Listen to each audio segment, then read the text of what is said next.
মেয়েদের থাকতে নেই কোনো স্বপ্ন, থাকবে না কোনো আশা, মেয়েরা পরাধীন জলযন্ত্র মেশিনের মতো। আসসালামু আলাইকুম এভরিওয়ান, আশা করি আপনারা সবাই ভালো আছেন। আলহামদুলিল্লাহ আমিও ভালো আছি। প্রতিদিনের মতো নতুন একটা ডেইলি ব্লগ নিয়ে আপনাদের মাঝে হাজির হয়েছি। আশা করি আপনাদের কাছে ভালো লাগবে সম্পূর্ণ ভিডিওটি দেখার অনুরোধ রইল। সকাল সকাল কাজগুলো শেষ করে কিন্তু আমি রান্নার জন্য আসছি রান্নাঘরে। আর রান্নার কি করব সেই প্রিপারেশন নিতেছিলাম। প্রথমে কিন্তু আমি মাছটাকে ভালোভাবে হলুদ মরিচ দিয়ে মাখিয়ে তারপর মাছটা ভেজে নেব। আর মাছটা কিন্তু সুন্দর করে ভাজবো। আজকে একটু আমি অন্যরকমের রান্না করব। অন্যরকমের বলতে ভুল, একটু আমি সময় নিয়ে ধৈর্য সহকারে রান্না করব।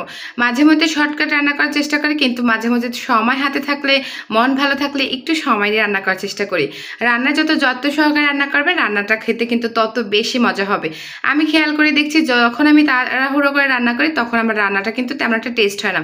যখন আমি যত্ন সহকারে সময় নিয়ে রান্না করি তখন খাবারটা কিন্তু বেশি মজা হয় একটু।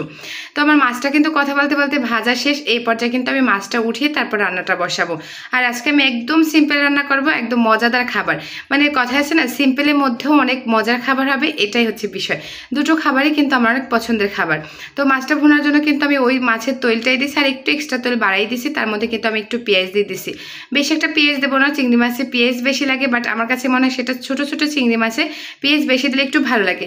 এটা যেহেতু বড় চিংড়ি মাছ, তাই আমি পেঁয়াজ কম দিয়েছি। আর আদা রসুন হলুদ মরিচ লবণ জিরা পাউডার সব কিছু দিয়ে এখন আমি মশলাটা কষাই নেব।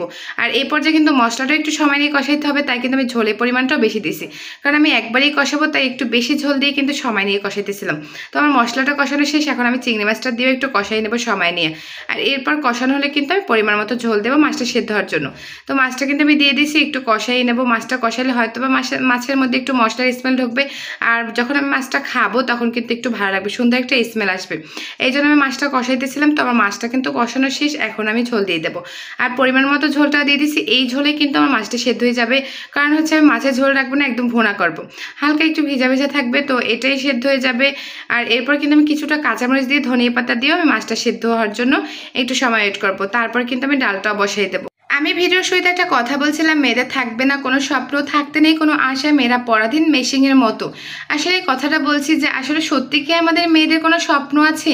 আমরা যদি কোনো কিছু নিয়ে স্বপ্ন দেখি, সেটা কি আদৌ আমাদের স্বপ্ন পূরণ করা পসিবল হয়? তখন আমরা সংসার নিয়ে ভাবি, সন্তান নিয়ে ভাবি, স্বামীর জন্য ভাবি, তাদের জন্য আমাদের সব স্বপ্নগুলো স্যাক্রিফাইস করি। কোনো না কোনোভাবেই কিন্তু আমরা আমাদের স্বপ্নগুলোকে স্যাক্রিফাইস করতে বাধ্য হই, ইচ্ছা না থাকা সত্ত্বেও। তেমনই কারোর কাছ থেকে কিন্তু আমরা মেয়েরা কখনো কোনো আশা রাখতে পারি না। আমাদের পরিবারের সবাই কিন্তু আমাদের উপর আশা রাখতে পারে, আমরা তাদের ভালো ভালো খাবার রান্না করে খাওয়াবো, তাদেরকে কোনো কিছু গিফট করবো, তাদেরকে সারাক্ষণ সার্ভিস দেবো, তাদের সব পরিপাটি কাজগুলো গুছিয়ে রাখবো, তারা সব কিছু আশা রাখতে পারে। বাট দিন শেষে কিন্তু আমরা কোনো আশা রাখতে পারি না। কারণ হচ্ছে আমরা ঘরের বউ, আমরা একজন মেয়ে। এই সব নিয়েই কিন্তু আমি আমার একটা ব্যক্তিগত কথা দিয়ে কিন্তু আপনাদের কাছে বলছি, মেয়েদের এমন কিছু থাকতে নেই বা থাকে না।